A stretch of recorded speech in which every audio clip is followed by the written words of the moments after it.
This program is brought to you by Nepal Finance Limited, नेपालको पहिलो finance, Kamaladi Kathmandu, Lumbini विकास bank limited, निरन्तर सहयात्रा, hero डोइटले नजिक ल्याउँछ, विश्वास लिन्छौँ, विश्वास दिन्छौँ, प्रभु बैंक, हिमाल स्टिल, दम छ एकदम।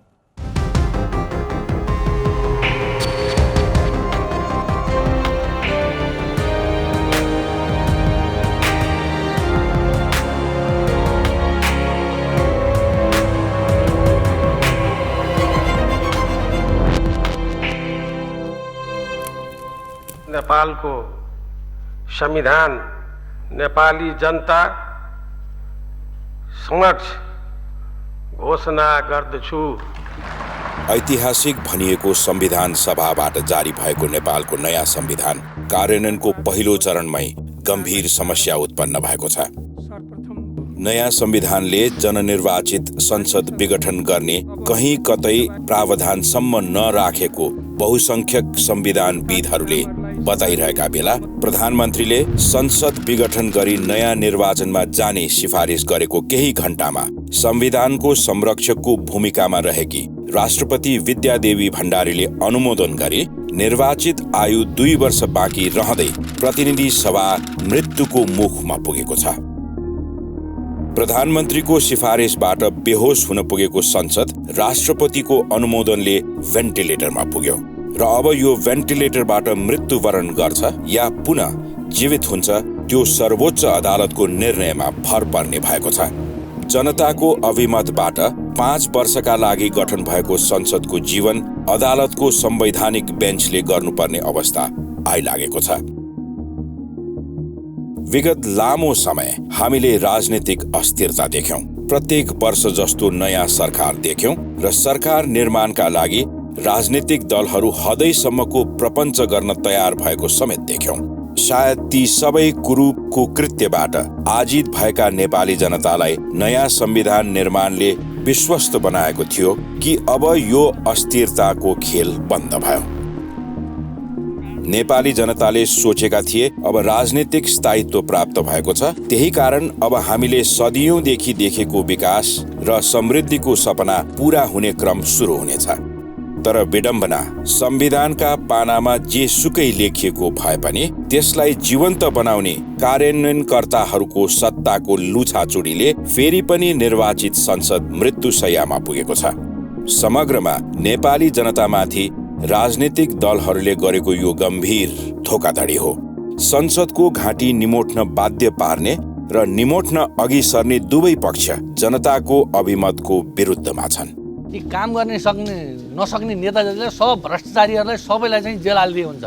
संसद विघटन गर्नुपर्ने अहिले आवश्यक थिएन र यो गैर संवैधानिक प्रक्रिया हो र यसलाई अदालतको कानुनी उपचारबाट अदालतको माध्यमबाट प्रस्तावना गर्नुपर्छ। जनता यसै त पहिल्यै नै मारमा थिए कोभिडको कारणले गर्दा। सरकारले अब जुन कारणले चाहिँ चुनावको मिति पनि घोषणा गरिसकेको छ, यसमा जनतालाई यो एकदम अपाच्य छ। हामीले तिरेको करको चाहिँ दुरुपयोग हुनेवाला पक्का छ। यसमा चाहिँ भागभण्डा नमिलेको जस्तो हामीले देखेका छौँ। अब यो भागभण्डा नमिल्नु भनेको बाहिर हाम्रो देशभन्दा बाहिरको देशहरूले चाहिँ खिचिट्युटी गर्ने कुरो छ। यो त 2/3 सरकार भएर पनि यो चलाउन सकेन भने यो त जनताको मारमा गरे नि, यो त छल गरेछ, यो त संविधानसँग चिरहरण गरे जस्तो भयो।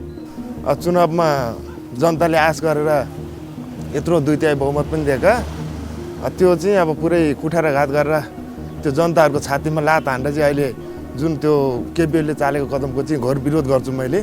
अब दिएर पनि अब के आशाले चाहिँ उनीहरू चाहिँ जनतामा जाने, अब त्यो कुनै सम्भावना छैन। उनीहरूको त्यो 2/3 भन्ने कम्युनिस्ट भन्ने नै अब देशमा सिद्धिन्छ जस्तो लाग्छ मलाई चाहिँ। बिरालोलाई जब कोठाभित्र राखेर कुट्न थालिन्छ, बिरालो जसले झ्याल खोज्दैन मान्छेको घोक्रो खोज्छ, घाँटी अट्ठाउँछ। न संवैधानिक परिषदको चाहिँ गएर नियुक्ति गर्न पाएको छ, न चाहिँ काम गर्न पाएको छ। आफ्नै पार्टी भित्रबाट चाहिँ गएर रडाको मचामा चाहिँ गरेपछि सायद म भए पनि विघटन गर्थ्यो होला। यद्यपि राष्ट्रलाई घाटा छ, महान घाटा छ। यो राम्रो कदम हुँदै होइन, तर गर्ने त्यसमा विकल्प पनि अरू केही छैन। यसको अल्टरनेटिभ अरू हुनै सक्दैन, संसद विघटन नै हो। कसलाई दिएर, कुन पार्टीलाई दिएर फेरि प्रधानमन्त्री के हुन्छ?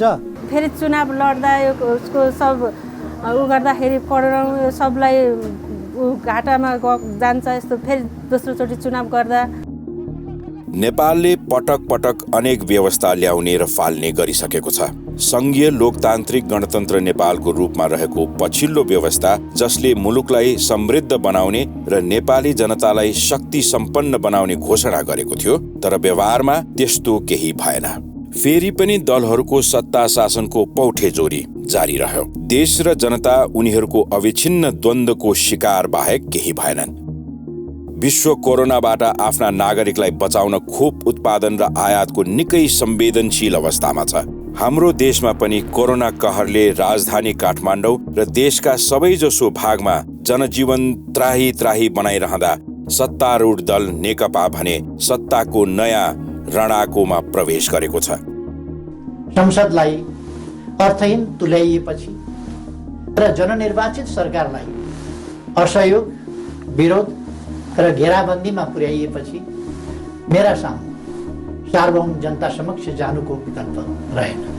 यति बेला संसदमा कोरोनाबाट जनतालाई कसरी बचाउने, खोप कहाँबाट ल्याउने र कसरी ल्याउने भन्ने मन्थन हुनुपर्ने थियो, तर कार्यकाल बाँकी रहँदै त्यसको अवसान भएको छ र जननिर्वाचित सांसदहरू कोही निर्वाचनको तयारीमा जुट्न आह्वान गरिरहेका छन् भने कोही चाहिँ आफ्नो पुनर्बहालीको माग गर्दै सडक सङ्घर्षको तयारीमा छन्। कोही चोइटिएर जान्छन् भने चोइटिएर जान्छन्, त्यस्ता व्यक्तिको पछाडि कोही सती हुँदैनन्। सती हुने मान्छेलाई त के भन्न सकिन्छ, विरोध लड्ने ग्रुपलाई राम राम भन्न सकिन्छ, कहाँ थाप्न सकिँदैन। जसले जे उद्देश्यका लागि यो अवस्था सृजना गरेको भए पनि समग्रमा यो देशका लागि दुर्भाग्य बाहेक केही होइन। उनीहरू सबैका यी हरकतले देश फेरि एकपटक अस्थिरताको भुमरीमा नराम्ररी फस्ने निश्चित नै छ। यही यथार्थहरू बीच आज हामीसँग हुनुहुन्छ पूर्व राष्ट्रपति डाक्टर रामवरण यादव। पूर्व राष्ट्रपतिज्यू, welcome to the Bravo Delta show. धन्यवाद, स्वागत छ। स्वास्थ्य कस्तो छ अहिले? ठिकैठाक छ। आराम हुनुहुन्छ? ठिक छु। अब यो एउटा दुर्लभ मौका प्रदान गर्नुभयो, त्यसको लागि धेरै धेरै धन्यवाद। आजको कन्टेक्स्ट, नेपालको वर्तमान राजनीतिक कन्टेक्स्टलाई अलिकति त्यसमा प्रवेश नगरिकन सायद आजको कुराकानी पूर्ण नहोला। म यहाँलाई अलिकति अगाडि लान चाहन्छु।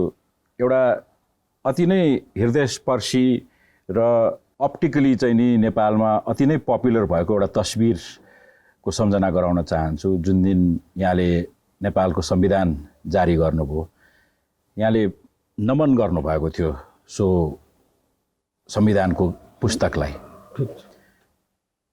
त्यो कुन माइन्डसेटमा तपाईँले त्यो जेस्चर स्पोराडिक थियो कि त्यो तपाईँले पहिल्यै प्लान गरेर जानुभएको थियो? पहिले प्लान गरेको थिएन, तर त्यो हाउसमा जुन मन्दिरबाट, लोकतन्त्रको मन्दिरबाट मैले कसलाई दिने हो त्यो उपहार नेपाली जनतालाई दिने हो।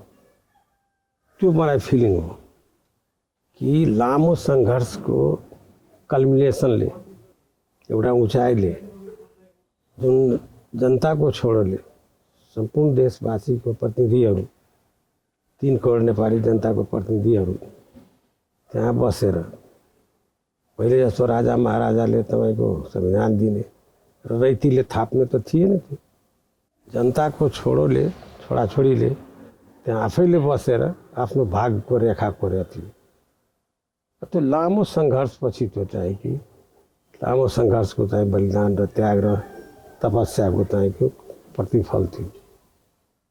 र त्यो लोकतन्त्रको मन्दिरमा मैले जनतालाई जुन नासो, जनताको नासो जुन सोपिरहेको थिएँ, त्यो भावनाले तपाईँको 81 मैले त्यो भएको भोगेको कुनै प्रान्तलान गरेको थिइनँ मैले।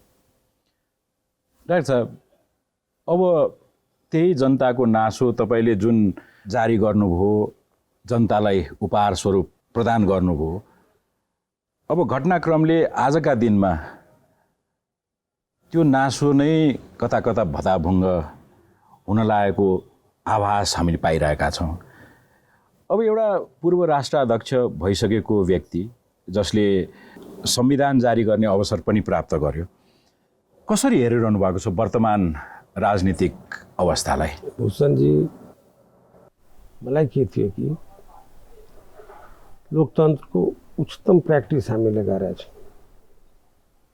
निश्चय नै हामीले जुन संविधान बनाउनमा जति टाइम खर्च गऱ्यौँ त्यसको अनुसार मलाई आफ्नो पर्सनली भन्नुहुन्छ भनेर र त्यो संस्थामा भएर मैले फिल गरेँ कि योभन्दा अझ उम्दा संविधान ल्याउन सक्थ्यौँ। त्यसमा पनि मधेसका मुद्दावाला पार्टीहरू जुन बाहिर थियो त्यो मेरो पीडा थियो। मधेस देशभित्र छ यो समस्या, त्यो मैले आई ट्राइड माई बेस्ट। म अत्यन्तै परिश्रम गरेँ काङ्ग्रेसलाई बुझाउनलाई, एमालेलाई बुझाउनलाई, माओवादीलाई बुझाउनलाई, यसलाई सल्भ गरेर जाउँ, तर त्यो म कन्भिन्स गर्न सकिनँ। सायद मैले मेरो आफ्नो त्यति तजुर्बा थिएन कि मैले त्यो पार्टीहरूलाई कन्भिन्स गर्न सकिनँ। र मलाई थियो कि संविधान सभाबाट जो संविधान आइरहेको छ त्यो चाहिँ देशको मूल कानुन, नेपालीको भाग्य रेखा कोरिरहेको छु र आफैले मिलेर कोरेका छौँ। त्यसबेला एउटा भूखण्ड, एउटा समुदाय केही पीडा छ भनेर त्यसलाई हामी समाधान गरेर जाउँ, केही इस्यु छ भनेर, किन धेरै कुराहरू समाधान भइसकेका छ र अहिले म खुसी छु। फेरि किन त्यो पोलिटिकल पार्टी पीडा जुन भन्नुभयो नि त्यस बेला मलाई पीडा थियो। अहिले इन्कम्प्लिटै छ, अहिले हेर्दाखेरि नै छैन अब इन्कम्प्लिट। दे हेभ अलरेडी माने त्यो आइसकेको छ तपाईँको बाटोमा, उसले त्यही प्रोसेसमा भाग लिएको छ र त्यसले स्वीकार गरेको छ। त्यो चाहिँ कि तर त्यस बेला त मैले त्यो भिजुलाइज गरेको थिएन। मैले के लाग्थ्यो यो रहिजान्छ, यो चाहिँ कि एउटा काँडा, त्यसले गर्दा हामीलाई बिजाउँछ, यसलाई पनि हामीले काँडालाई चाहिँ कि निकालेर फालिदेऊ, जसले राष्ट्र एकबद्ध हुन्छ, राष्ट्रिय एकतामा झन् मजबुत हुन्छ। त्यसमा सफलता पाउनु भएन? त्यसमा म सफल भइनँ त्यस बेला मलाई लाग्यो। तर अहिले हेर्दाखेरि यो घटना छ, तर समयकालले त त्यसलाई स्वीकार पनि गरे, स्वीकार गरे, चुनावमा भाग लिए, सब सँगै छन्। तपाईँ सरकार कहिले सरकारमा पनि गएका छन्, योभन्दा पहिले त सरकारमा पनि गएका छन्, अपोजिसनमा पनि छ। र त्यसले गर्दा पोलिटिकल प्रोसेसमा आइसकेका छ। त्यसले गर्दा अब एउटा म मौका छोड्न चाहन्छु। ठिक छ भन्नु। तपाईँले त लामो समय प्रोफेसनल जीवन पनि बिताउनु भयो, मेडिकल प्र्याक्टिस पनि गर्नुभयो, राजनीतिक जीवन पनि यहाँको असाध्यै लामो छ। नेपाली कङ्ग्रेससँग तपाईँ आबद्ध हुनुहुन्थ्यो। जुन बेला तपाईँ राष्ट्राध्यक्षको पदमा आसीन हुनुभयो, त्यो एउटा पार्टी क्याडरबाट राष्ट्राध्यक्षमा ट्रान्सफर्मेसन कुन बेला आयो तपाईँलाई? त्यही दिन त आएन होला? भूषणजी, म आफ्नो देशको र लोकतन्त्रको सङ्घर्षको इतिहासमा 17 सालको घटनामा म 8 क्लासमा थिएँ। म 18 वर्षको थिएँ, 17-18 वर्षको थिएँ, 8 क्लासमा थिएँ। त्यसपछि म स्वतः लोकतन्त्रवादी भएँ र लोकतन्त्रको अगुवाई गर्ने पार्टी त्यस बेला काङ्ग्रेस नै थियो। र म काङ्ग्रेसी भएँ विद्यार्थी लाइफमा। मेडिसिन पढ्दाखेरि त मेडिसिन मैले पढेँ, तर मैले देशको राजनीति बुझ्दै भारतमा मैले पढेँ, त्यहाँ लोकतन्त्रको इतिहास त्यहाँको पनि बुझ्दै, आफ्नो देशको इतिहास बुझ्दै, त्यो बाटोबाट हुँदै जन्म सङ्ग्राममा मैले प्र्याक्टिस गरिरहेको थिएँ। त्यसपछि चाहिँ सत्याग्रहमा भाग लिएँ, काङ्ग्रेसको सत्याग्रहमा। त्यसपछि 43को जो गणेश मानजीले जुन पञ्चायतकालमा आउटर पोस्ट क्याप्चर गर्नुपर्छ भनेर भन्नुभयो, त्यसमा फेरि जिल्ला विकासको सभापतिमा चुनाव लडेँ। त्यसपछि 46मा फेरि 46को आन्दोलनमा जेल गएँ। र जेल गएपछि आएर तपाईँको फेरि चुनाव लडेर मन्त्री भएँ, स्वास्थ्य मन्त्री भएँ। र त्यहाँबाट हुँदै तपाईँको फेरि चुनाव हारे, फेरि चुनाव जितेँ। 56मा फेरि चुनाव जितेँ, 51मा चुनाव हारेँ, 56मा फेरि तपाईँको चुनाव जितेँ, फेरि मिनिस्टर भएँ। हुँदै मलाई लागेको थियो कि अब यो लोकतन्त्रको गाडी सजै ढङ्गले अगाडि जान्छ भनेर। तर फेरि मैले चाहिँ कि 62-63मा जेल जानु पर्यो र त्यो बिचको घटनाहरू परिघटनाहरू जुन देशले पीडाहरू भोगे, इन्स्टेबिलिटी भोगे, काङ्ग्रेस पार्टीको पनि कमजोरी, कम्युनिस्ट पार्टीको कमजोरी, 40मा जो सँगै मिलेर आन्दोलन गरे तुरन्तै तपाईँको के भन्छ कि अलग अलग भएर र आफ्नै काङ्ग्रेस पार्टी पनि बिचमा आफै त्यही त यो लामो राजनीतिक जीवन यो सब हुँदै तपाईँको जुन चाहिँ कि 62मा पनि मैले फेरि जेल जानु पर्यो। 62-63को आन्दोलनको पिरियडको बेलामा होइन 61देखि तपाईँको 60देखि भनौँ जो 62-63सम्म यो सबले गरेर तपाईँको के भन्छ म लोकतन्त्रको अप्ठ्याराहरू बुझेका थिएँ र त्यहाँ हुँदै आएर मैले 81 तपाईँको त्यो पदमा गएको होइन, म काङ्ग्रेसको महामन्त्रीसम्म भएँ होइन र लोकतन्त्रको इतिहासको बारेमा र सङ्घर्षको इतिहास मेरो सँगसँगै थियो र पोलिटिकल पार्टीको चाहिँको इतिहास सँगसँगै थियो र मैले त्यो प्रोसेसबाट आएर 81 मैले राष्ट्रपति भएँ भनेर त्यो होइन। नेपाली जनताको छोराछोरी मध्येबाट हुन्छ त्यो मलाई ज्ञान थियो, तर यो थिएन कि म हुन्छु, त्यो सही कुरा हो।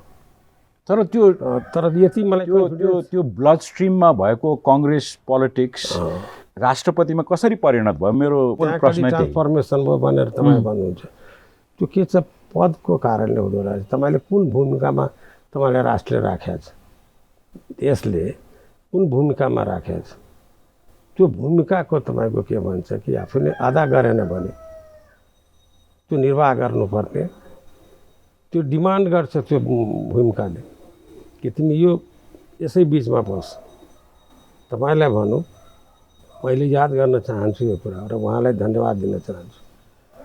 मेरो एडभाइजरहरू तपाईँको राम्राहरू थिए र त्यसमा हरि शर्मा जुन छ त्यसले एउटा कुरा मलाई भन्यो कि डाक्टर साहब तपाईँले चाहिँ कि आफ्नो पार्टी या कुनै पार्टीलाई कहीँ तपाईँले साइड लिनुहुन्छ भने भोलि तपाईँलाई टेक्ने ठाउँ हुँदैन।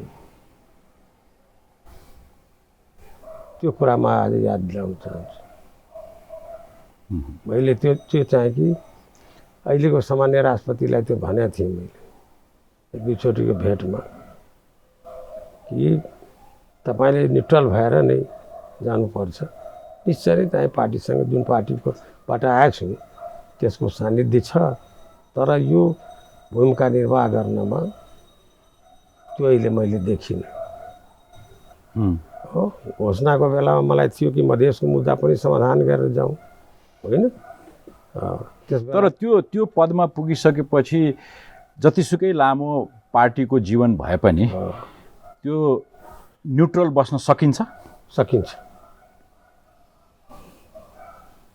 त्यो एउटा भनौँ न न्यायाधीश जस्तो ठाउँमा हुन्थ्यो, आफूले संविधान पालना गरेर र अरूको संविधानको पालना गराउने, संविधानको रक्षा गर्ने त्यो कर्तव्यको लागि त तपाईँको एउटा पार्टीतिर साइड गऱ्यो भने, एउटा व्यक्तिको साइड लियो भने त ती निर्वाह गर्न सकिन्न नि। यहाँकै कार्यकालमा पनि संविधान त राष्ट्रपति चल्न सक्नु भएन भन्ने हेरसे र बज नै तपाईँले सोध्नु पर्यो कहाँ चल्न सकिन्न। मैले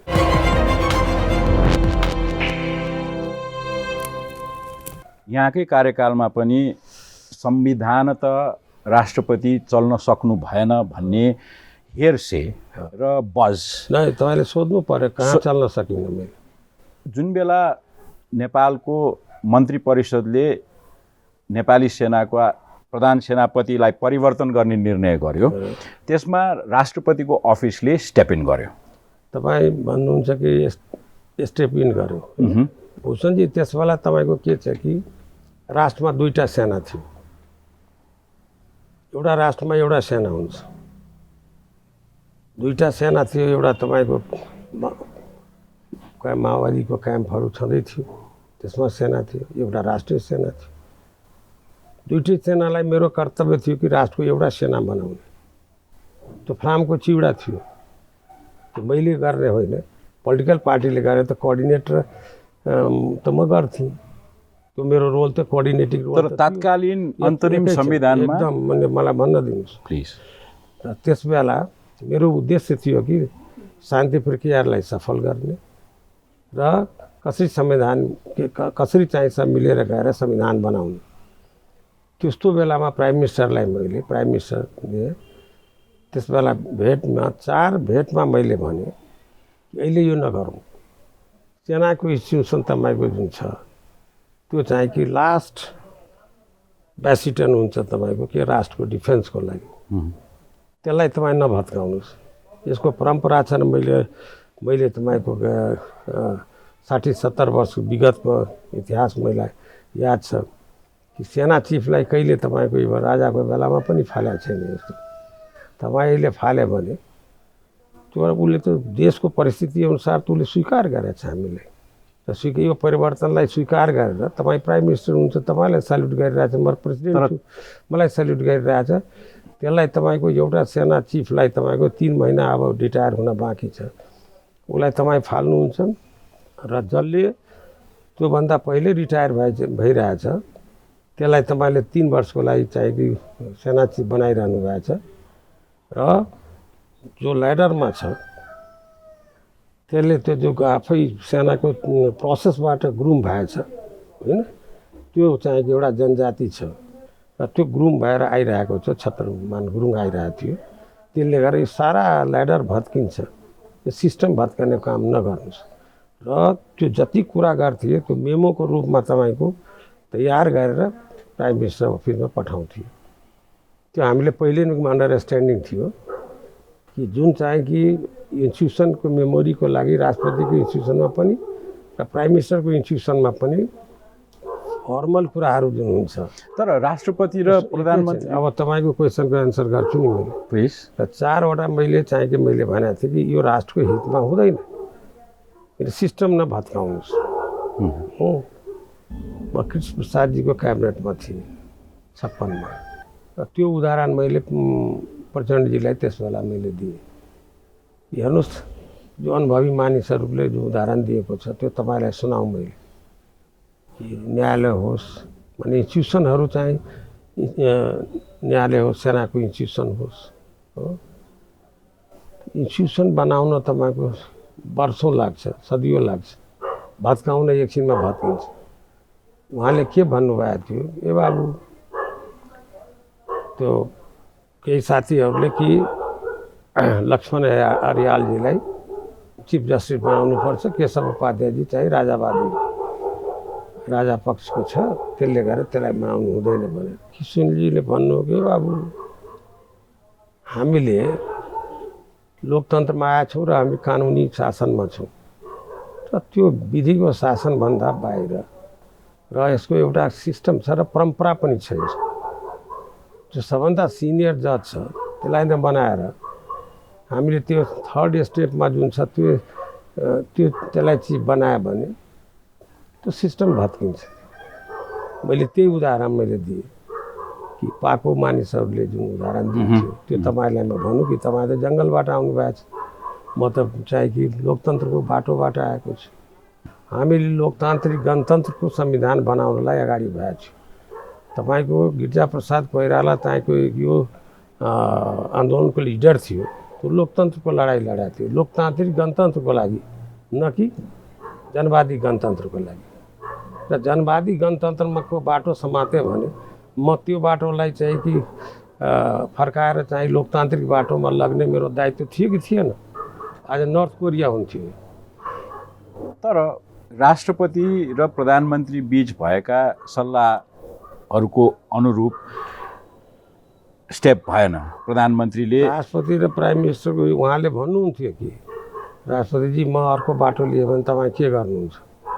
प्राइम मिनिस्टरलाई मैले भनिसकेको थिएँ कि तपाईँको बाटो अर्को लिनुहुन्छ भने म त लोकतान्त्रिक बाटोबाट जान्छु, त तपाईँ के गर्नुहुन्छ? मैले भने तपाईँको के मैले हाउसमा पठाइदिन्छु। तर कङ्ग्रेसभित्रैबाट पनि तात्कालीन राष्ट्रपतिको अफिसले वा त्यो पोजिसनले चाहिँ नि आफ्नै पार्टीभित्र पनि गुटबन्दीमा एउटा फ्याक्सनलाई चाहिँ नि सघायो अथवा उतातिर टिल्ट भयो भन्ने आरोप त के छ शेरबहादेवले पनि लगाउनु भयो नि। आरोप त लगिन्छ, तर म जुन त्यो पोजिसनको मानिसले कसरी पीडाहरू भोग्छ त्यो कुरा मैले कहीँ जुन लेखमा लेखौला होइन।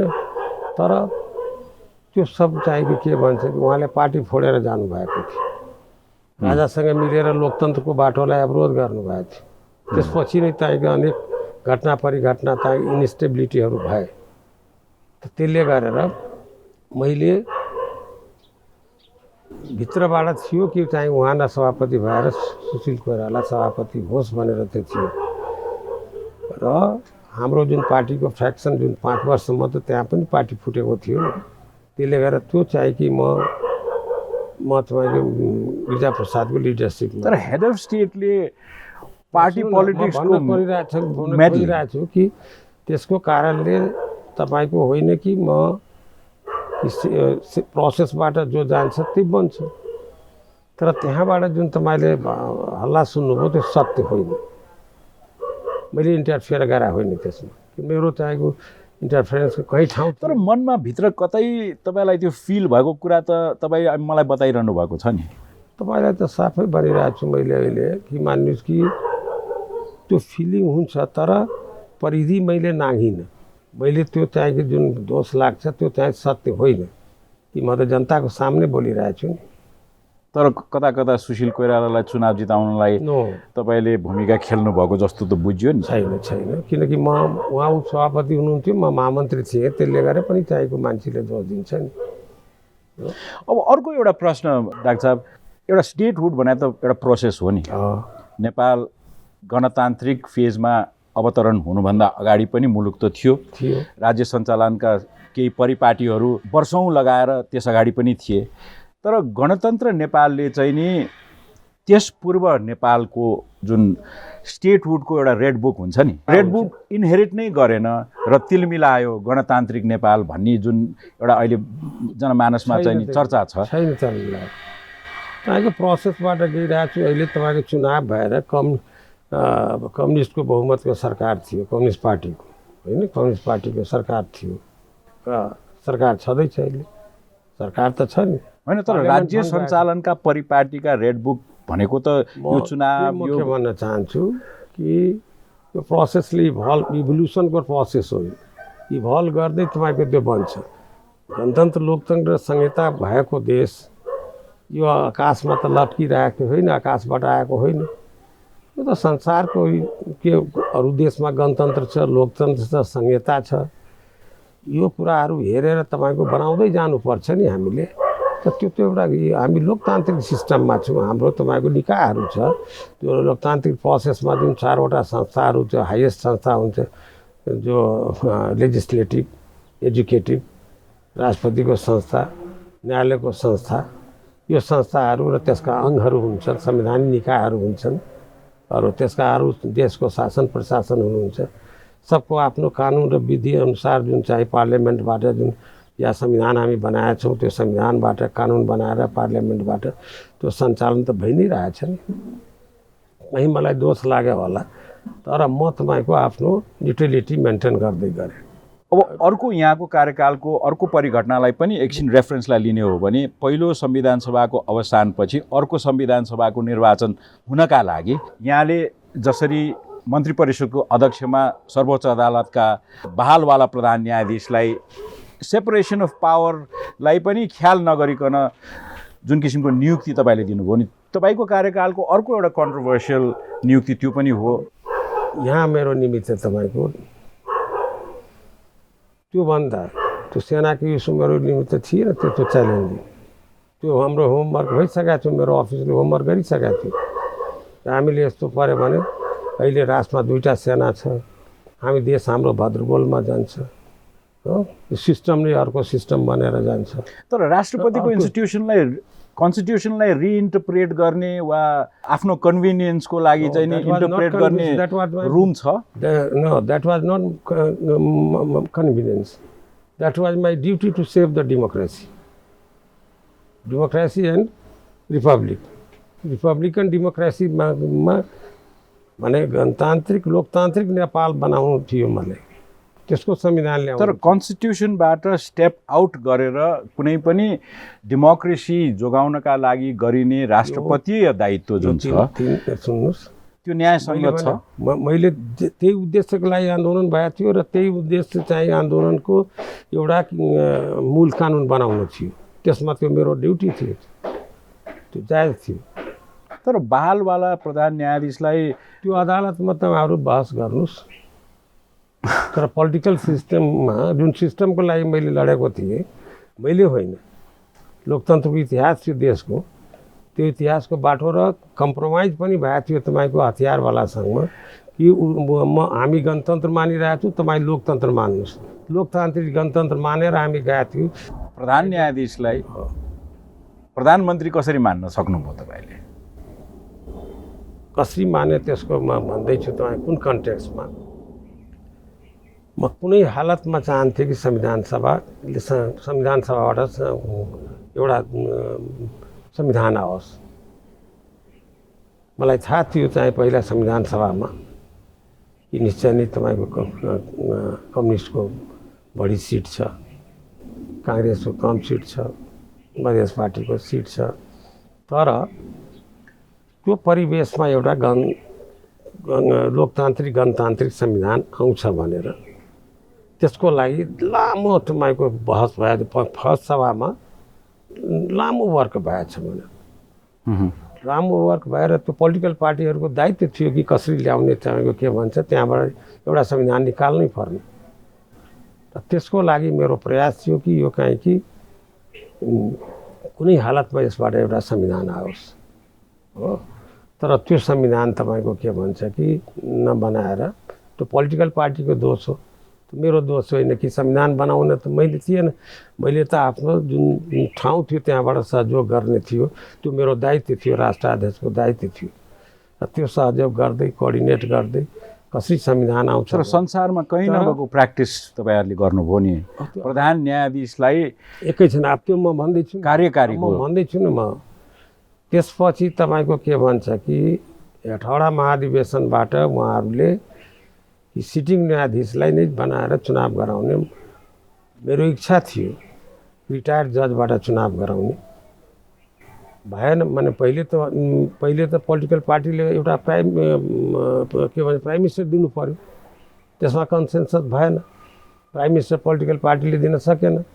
त्यो त पछिको कुरा भङ्ग गरिदिए पहिले नि, संविधान सभा भङ्ग गरिदिए। जब कोर्टले भनेको थियो कि 2 वर्षमा तपाईँले संविधान सभा दिनुहोस्, संविधान सभाबाट संविधान बनाउनुहोस्, नबनाउन सक्यो भने त्यहीबाट तपाईँको राष्ट्र कसरी अगाडि जान्छ भने बाटो बनाएर जानुहोस् भनेर।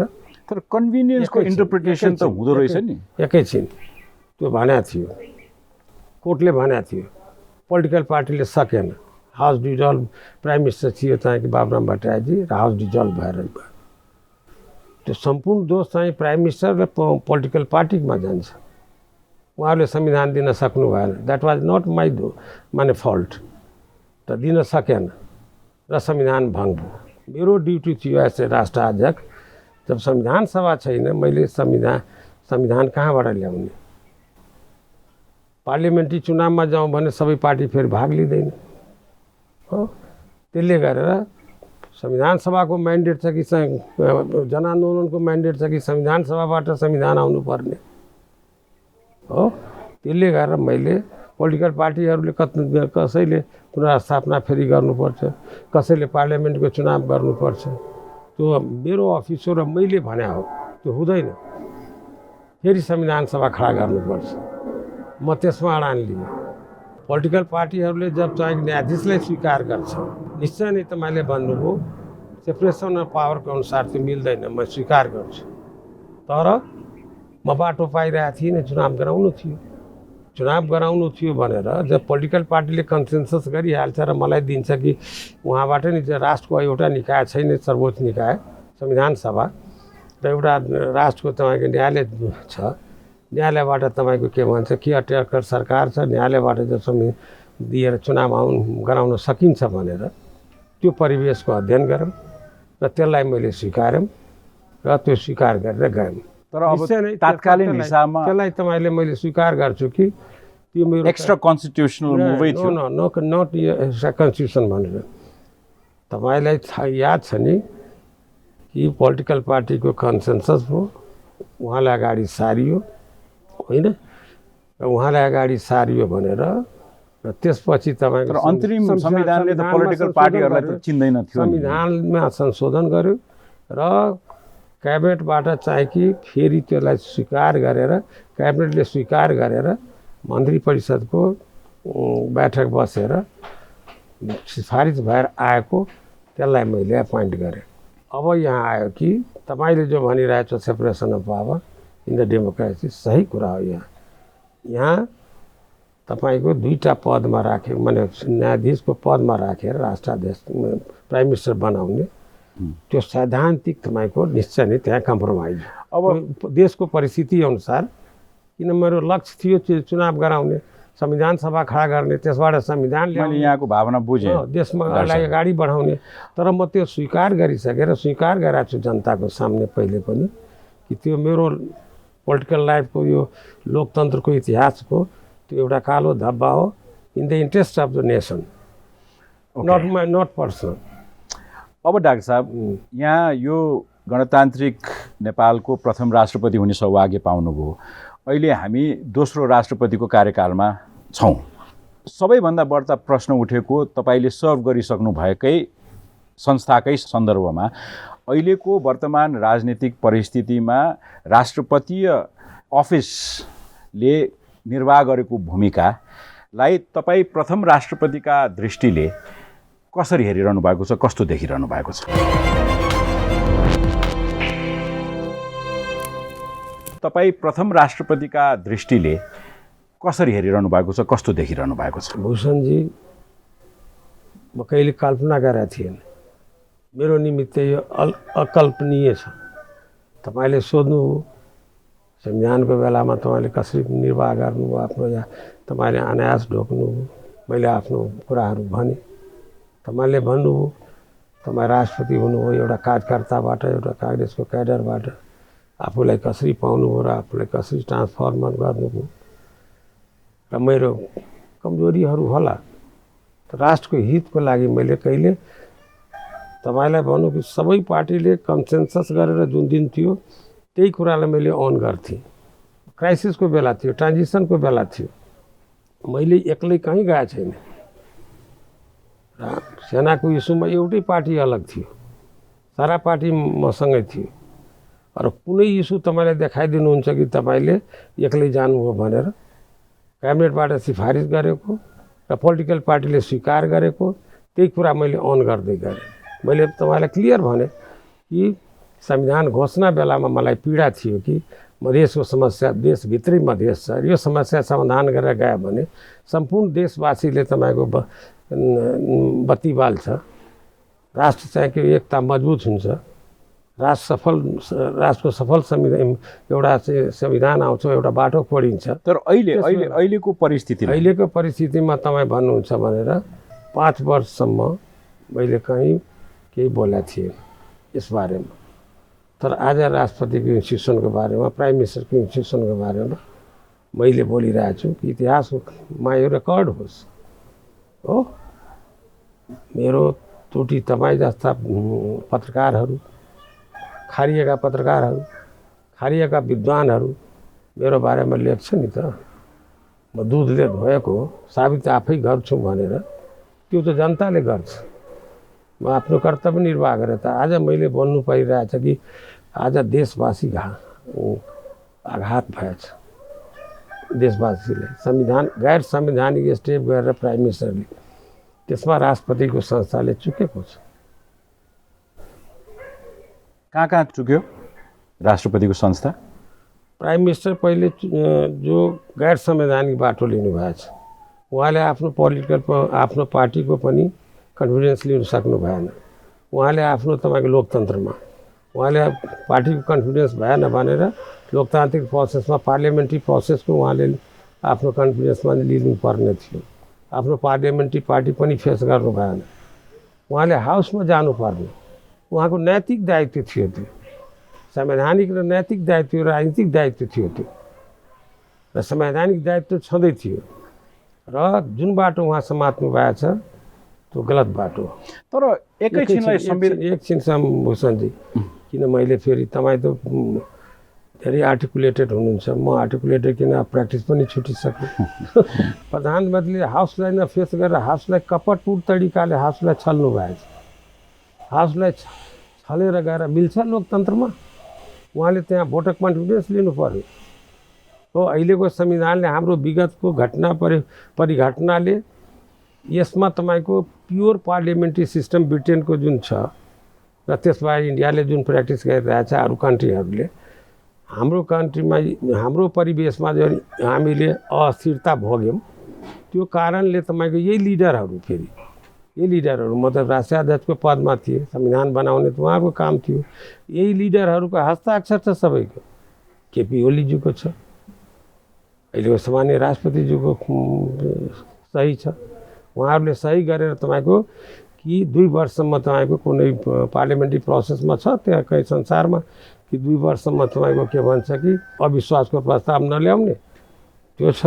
त्यसपछि पनि उहाँले अहिले हाउसमा जानुपर्ने, भोट अफ कन्फिडेन्स विश्वासको मत लिनुपर्ने र त्यो फेल भयो भने दुईटा पार्टी अरू पार्टीले मिलेर बनाउने, त्यो भएन भने मेजर पार्टी कुन छ त्यसले बनाउने, त्यो भएन भने सिङ्गल चाहिँ कि पार्लियामेन्टको मेम्बरले तपाईँको के भन्छ उसले अगर कन्फिडेन्स लिन सक्छ पार्लियामेन्टको त्यो सरकार बन्ने, त्यो बनेन भने त्यसपछि अन्तिम विकल्प हो। यो स्टेपहरू किन उहाँले छोड्नु हो? तर अहिले सरकार प्रमुख र राष्ट्र प्रमुखले मात्रै संविधानलाई बाइपास गरेर अहिलेको जुन पछिल्लो राजनीतिक डिसिजन लिनुभयो कि यो प्रोसेस अलि लामै थियो? किनभने भनौँ न हारेका मानिसहरूलाई राष्ट्रिय सभामा नियुक्त गर्ने पनि त्यो सब गलत प्रक्रिया भएको, त्यो त गलत, त्यो पनि हामीले प्र्याक्टिसै गऱ्यौँ। त्यसलाई चाहिँ कि के भन्छ त्यसलाई सुधार्दै जानु। संवैधानिक परिषदका बैठकहरूमा संविधान त पदमा पुगेका मानिसहरू पदेन सदस्यहरूले अटेन्ड नगरिदिने, यसको प्रोसेस त त्यही स्पार्क त धेरै अगाडिदेखि सुरु भएको थियो नि डाक्टर साहब, होइन र? एउटा कुरा म भन्छु, यो भयो भने पनि त्यो कुराहरू गलत स्टेपहरू भएको छ। त्यो कारणले तपाईँको संसदलाई नै तपाईँको भङ्ग गरिदिने, राष्ट्रपतिजीले तपाईँको प्राइम मिनिस्टरलाई भन्नुपर्ने यो प्रोसेसहरू कहाँ पार गर्नुभएको छ। संविधानमा त यो व्यवस्था छ, उहाँले बुझ्नुहुन्न भनेर उहाँले संविधानविदहरूलाई बोलाउनु पर्ने थियो, संविधानविदहरूसँग चाहिँ छलफल गरेर बुझ्नुपर्ने थियो। खोइ टाइम लिनुभएको छ उहाँले, 2-4 दिन टाइम लिएर तपाईँको संविधानविदहरूसँग पोलिटिकल विद्वानहरूसँग तर अब छलफल गरेर र उहाँले छलफल गरेर यो बाटोबाट जानुस् एकचोटि उहाँले फर्काइदिनु पर्ने थियो हो। त्यसपछिको कुरा हो। तर राष्ट्रिय अध्यक्षको काम हो आफू नै संविधान पालना गर्ने र अरूलाई पालना गराउने। त्यसमा उहाँको चुक भएको छ कि छैन, उहाँको संलग्नता देखिन्छ।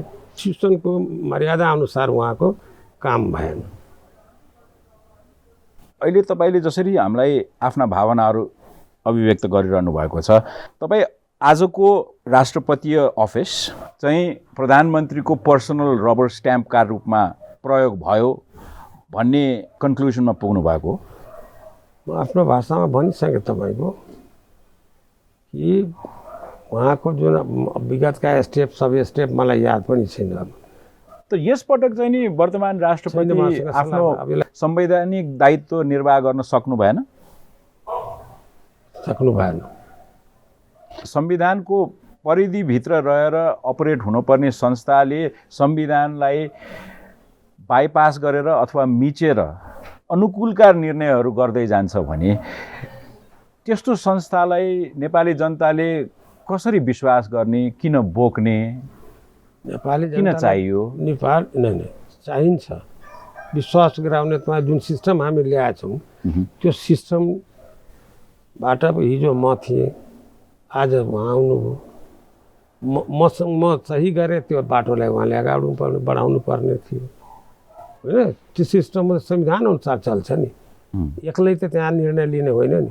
त्यहाँ मेकानिजम छ, उहाँको एडभाइजरहरू छ, राष्ट्राध्यक्षलाई यो सुविधा दिएको छ कि त एनीबडी यु क्यान कल जायको नेसनको जसलाई पनि तपाईँको कि राष्ट्रको लागि तपाईँको आवश्यकता छ भनेर जसलाई बोलाए पनि तपाईँको त्यो एडभाइस दिनलाई तयार हुन्छ, अनर फिल गर्छ।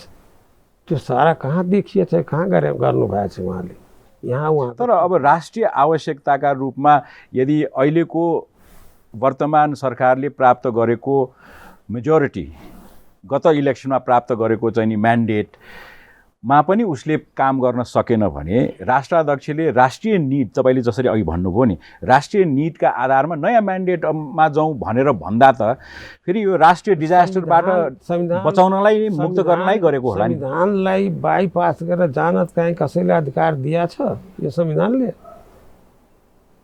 तर राष्ट्रिय नीडका लागि राष्ट्राध्यक्षले गर्न सक्छ भन्ने कुरा त तपाईँको कार्यकालले पनि त देखियो नि। मैले तपाईँलाई के भने, यहाँले भन्नुहुने कि मलाई धेरै विद्वानहरूले त्यो दोष लगाए, तर मैले डिफेन्ड गरेर म सत्य भन्दैछु। मैले लोकतान्त्रिक गणतन्त्रको बाटो चाहिँ कि बाटोमा गइरहेको थिएँ र त्यो बाटो मैले समातेँ। मलाई जनवादी गणतन्त्रतिर गइरहेको थियो नेसन, त्यहाँबाट मैले चाहिँ कि रोकेँ। त्यसमा मेरो त्रुटि छैन। जहाँ तपाईँले भने नेपाली जनताको सामने मैले तपाईँ भूषणजी र डाक्टर रामवरण त पुरा गरिरहेको छैन। इतिहासको कालखण्डमा मैले त नेपाली जनता सामने तपाईँको मेरो परीक्षा लिइरहनु भएको छ र म परीक्षा दिइरहेको छु भनेर तपाईँको एक्जामिनेसन दिइरहेको छु भनेर त आफ्नो कुरा त लेख्न पाइन्छ नि।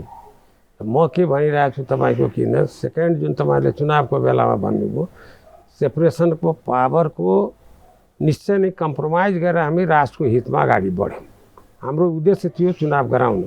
त्यसले गर्दा त्यसलाई मैले स्वीकार गरेँ कि त्यो चाहिँ मेरो लाइफको चाहिँ कि एउटा कालो धब्बा छ कि न्यायालयलाई मैले न्याय गर्न सकिनँ हो, त्यो चाहिँ म स्वीकार गर्छु। तर बाटो त हामी सफल भयौँ। 80% नेपाली जनताले भाग लिएर हामीले एउटा सफल चुनाव गराएर संविधानसभा बनाउनुमा सफल। डाक्टर साहब, पुरानो कुरालाई धेरै नगिजलौँ, तर नयाँ कुरा के छ भन्दाखेरि तपाईँले जुन दिन संविधान जारी गर्नुभयो त्यसलाई नमन गरेर त्यसपछिका चर्चा परिचर्चालाई पनि हेर्ने हो भने कतिपय राष्ट्रिय बहसमा जानुपर्ने विषयहरू, एजेन्डाजहरू, धर्मनिरपेक्षताको कुरा अहिलेसम्म उठिरहेको छ, संघीयताको कुरा उठिरहेको छ, जनताको चाहिँ नि मतै नलिकन त्यसलाई चाहिँ नि संविधानमा एनग्रेभ गरियो भन्ने सङ्गीन आरोपहरू त विद्यमानै छन्।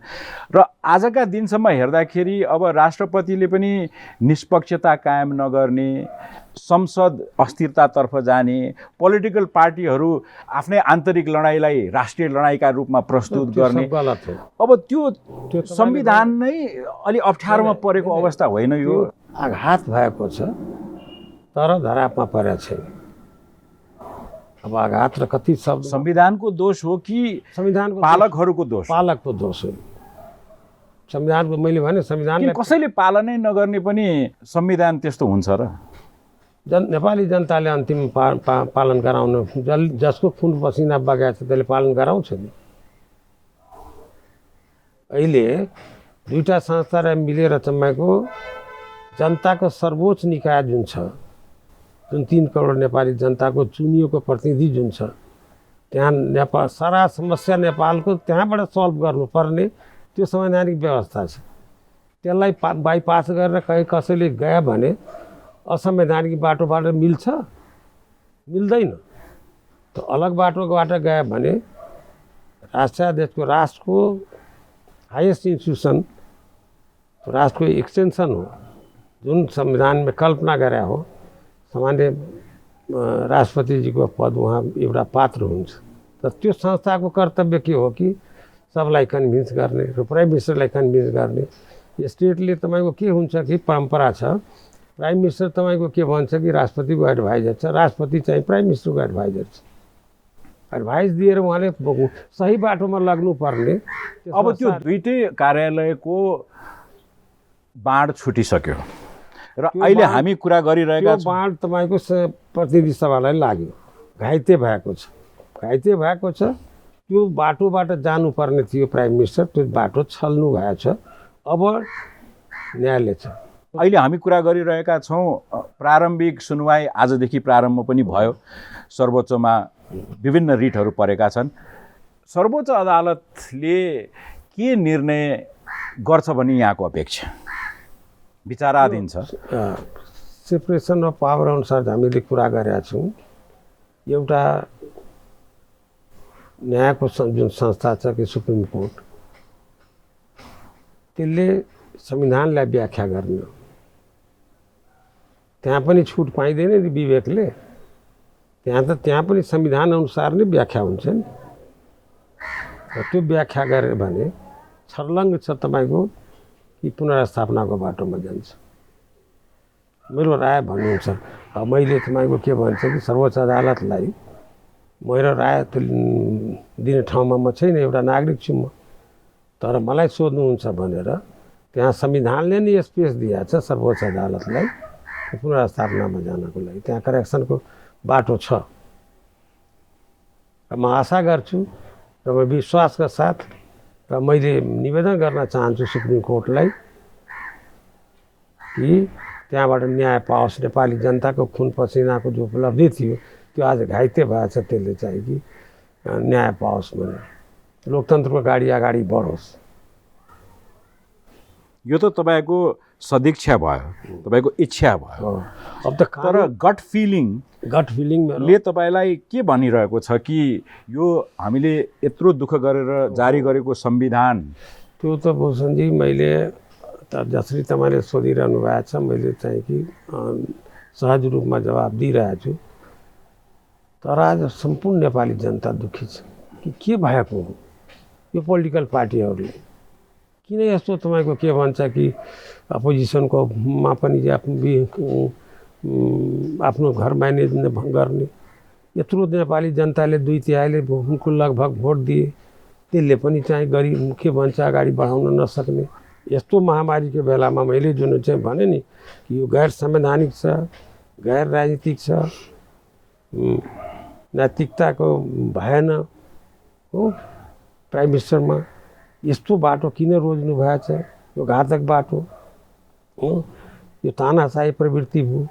यो सब किन भनिरहेको छु भनेर मैले यो सब ठुलो जो कुरा हामी गरिसकेका छौँ यो संविधानमा र विगतमा हामीले भोगेका जुन छ आफ्नो उतार चढाव र अस्थिरताहरू, त्यसले स्थिर बाटो बाट जानको लागि 5 वर्षसम्म यो हाउस चाहिँ कि भङ्ग गर्ने कसैको अधिकार छैन हो, कसैको अधिकार दिया छैन।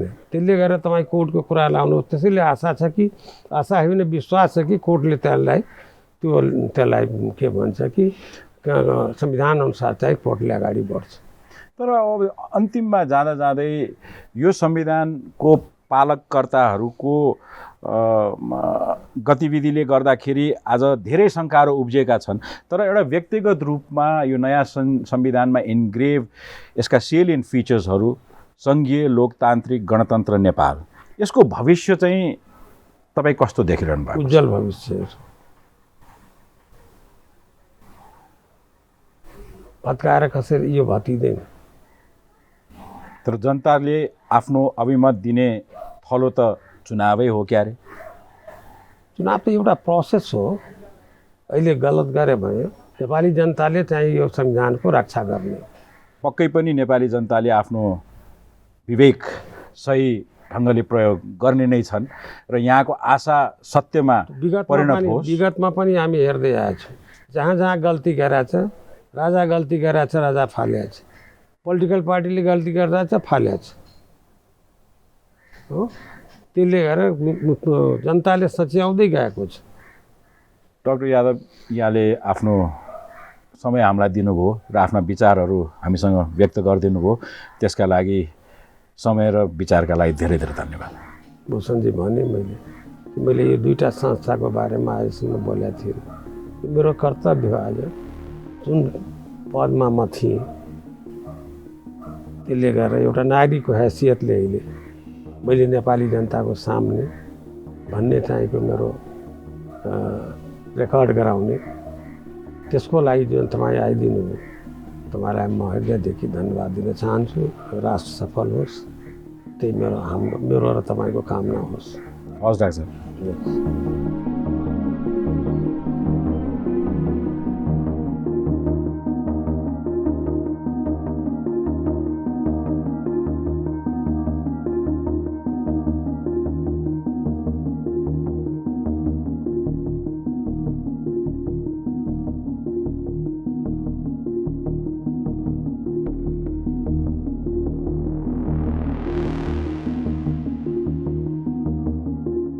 This program is brought to you by Nepal Finance Limited, नेपालको पहिलो फाइनान्स, कमलादी काठमाडौँ, लुम्बिनी विकास बैंक लिमिटेड, निरन्तर सहयात्रा, हिरो डोइटले नजिक ल्याउँछ, विश्वास लिन्छौँ, विश्वास दिन्छौँ, प्रभु बैंक, हिमाल स्टिल, दम छ एकदम। It's an AP1 presentation.